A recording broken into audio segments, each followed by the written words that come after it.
Olá pessoal, tudo bom? Hoje vamos falar sobre o humanismo. O que foi o humanismo? O humanismo é uma escola literária que ela acontece exatamente no momento ali entre a Idade Média e a Idade Moderna. O que o humanismo tem de diferente do trovadorismo, por exemplo? No trovadorismo, lembram que nós tínhamos lá Deus no centro, o teocentrismo.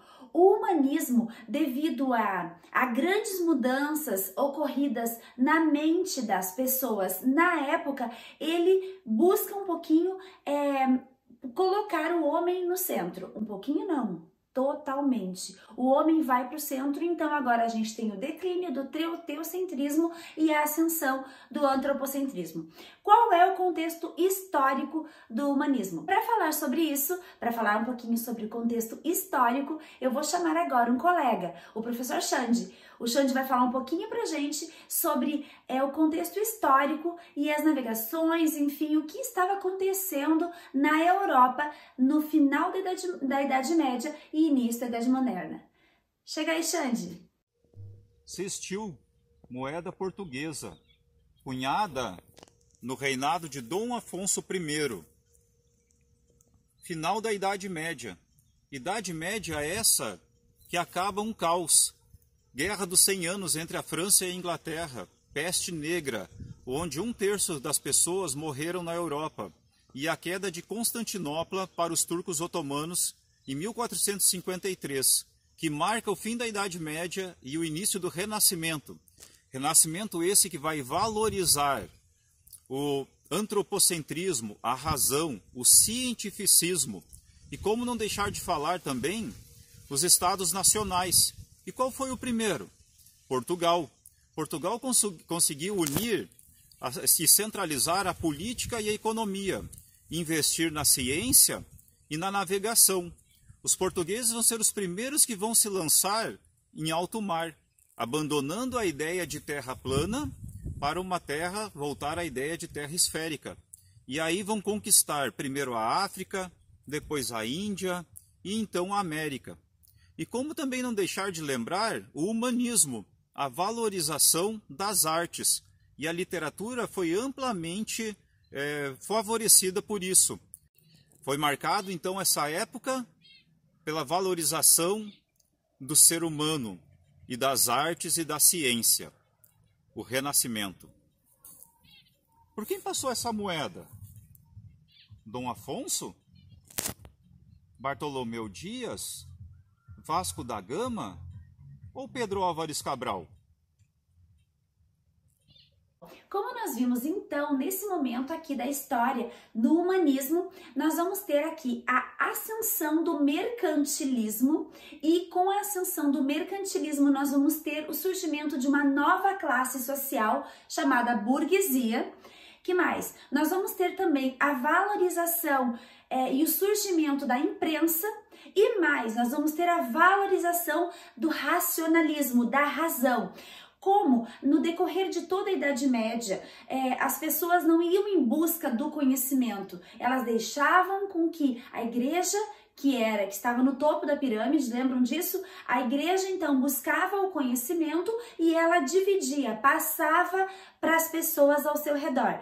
A partir das ideias renascentistas e do iluminismo, as pessoas, então, claro, homens, tá, gente? Quando eu digo aqui pessoas, nós ainda não temos mulheres neste cenário, tá? Nós vamos ter os homens estudando, buscando, se aperfeiçoando para trazer, então, todo esse conhecimento. E esse racionalismo é que vai mostrar agora, que vai trazer uma nova forma de ver o mundo. E para falar um pouquinho sobre isso, eu convidei um outro colega, tá? Um amigo, o professor Reniel, professor de física, e vai falar um pouquinho pra gente sobre isso.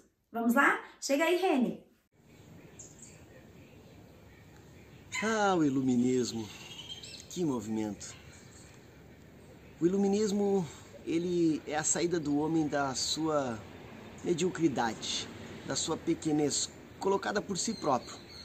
O homem foi se bloqueando, se prendendo, de tal forma que não era mais capaz de pensar por si, sempre dependendo do outro. A igreja falava uma coisa e todos tinham que aceitar. O iluminismo veio acabar com isso. A partir do iluminismo, nada mais era autoritário. Nenhum pensamento se sobrepunha aos outros. Nenhuma teoria era uma lei fixa sem poder ser discutida, debatida. O experimento, o teste, as críticas eram sempre bem-vindas, de todos os lados. A ciência ganhou muito com o iluminismo. A partir do iluminismo, desse movimento, a física foi colocada como mãe das ciências. A química foi separada da alquimia. A alquimia era o que era magia naquele tempo. Agora a química não era mais isso. A ciência tinha que ser explicada. Não podia simplesmente falar, isso aqui acontece. Vocês também não aceitam isso em sala de aula. Tudo tinha que ser explicado, tinha que ter um porquê, tinha que ter testes para ser comprovado. E mesmo assim, podia mais para frente ser provado o contrário sem problema nenhum. O iluminismo foi liberdade de pensamento para todas as pessoas. A frase que fica é sapere aude. Era isso que eles falavam, sapere aude, que quer dizer ouse usar o seu intelecto. E eu deixo essa frase para você. Você, aluno, é levado a usar o seu intelecto, a sua cabeça e pensar por você. Até mais. Uau! Que explicação! Contexto histórico, contexto científico, beleza, as invenções aqui, ó, 10. E nós vamos então agora falar um pouquinho da literatura. Como é que acontece a literatura neste momento da história? Vejam, pessoal, como eu falei para vocês, nós agora temos a queda, as ideias aqui, a parte espiritual não vai ser mais levada em conta, certo? E sim, somente o fruto do pensamento, da razão das pessoas é que vai ser agora considerado. E nós vamos ter aqui, nesse momento, com o surgimento da imprensa, a possibilidade de separarmos a música da literatura da forma escrita. Então, nós vamos ter agora já essa separação e a gente já vai ter uma poesia, a poesia e a parte da prosa. Então, nós vamos ter como definir, já há uma definição neste momento destes dois tipos de textos, certo? Como é que acontece, então? Nós vamos ter agora, neste momento, a poesia palaciana. Claro, ela era produzida para quem? Para nobres, tá? Pessoas que viviam, e reis, obviamente, que viviam no palácio. Então, a poesia palaciana, ela é focada, ela é produzida para essa classe social. Bem, pessoal, com o abandono da mentalidade teocêntrica medieval, surge agora então, e também com o surgimento da imprensa, surge agora a possibilidade de uma prosa diferenciada. Até então, a prosa, a prosa histórica, então os conteúdos abordados nos textos literários, eles soavam falso. E agora, neste momento, então, com essas possibilidades, surge então agora um ambiente para termos aqui um pré-renascimento, ou seja, um ambiente propício para o renascimento. E para que aconteça esse renascimento, nós vamos ter então Fernão Lopes, tá? A genialidade de Fernão Lopes evidencia-se tanto na construção de tipos psicológicos e na abordagem dos dramas e sentimentos amorosos, quanto no modo com que descreve a luta interior das personagens em destaque, motivo pelo qual ficou conhecido como Heródoto português.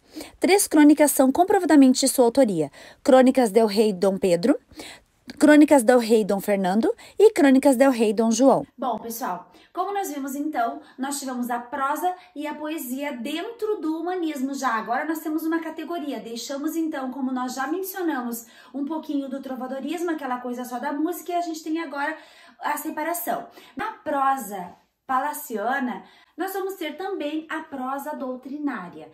A prosa doutrinária, também conhecida como didática, tinha o objetivo de ensinar, de educar os nobres a se comportarem na corte, enfim, a estarem no meio ambiente onde eles estavam. Nós vamos ter também a poesia palaciana. A poesia palaciana agora ela é muito mais bem escrita. Ela deixa de ser assim simplesmente uma composição informal e ela passa agora a ter muitos aspectos formais. Dentro da poesia palaciana, agora torna-se comum versos de 5 sílabas métricas, que nós vamos chamar de redondilhas menores, e versos de 7 sílabas métricas, que a gente chama de redondilhas maiores. Bom, pessoal, por hoje então ficamos por aqui e o humanismo é isso. Tchau, tchau, até mais!